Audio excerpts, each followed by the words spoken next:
غربی ها نشان دادن که تو این چندین سال یا چند قرن که دم از حقوق انسان و حقوق بشر و اینا میزنن، یک سر دروغ گفتن. اینو نشون داده، اینو ثابت کرد. یعنی 10,000 کودک کشته شدن. شوخیه؟ کودک مظهر معصومیته، مظهر لطافته،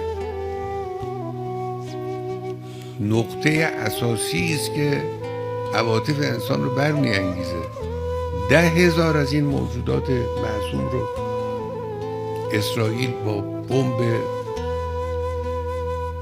2 تنی از بین برد، با انواع و اقسام سلاح از بین برد. غربی ها خم به ابرو نیاوردن. سیاستمداران غربی رسوا شدن، سیاست غرب رسوا شد، شکست خوردن. این شکست بزرگی است.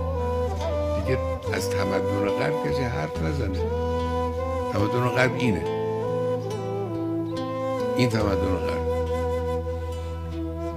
براش اهمیت نداره که پول رو از مردم خودش با انواع و اقسام بگیره و بفرسته برای اینکه بچه‌های کوچک و فرزندان معصوم و کشته بشن، خانواده ها نابود بشن،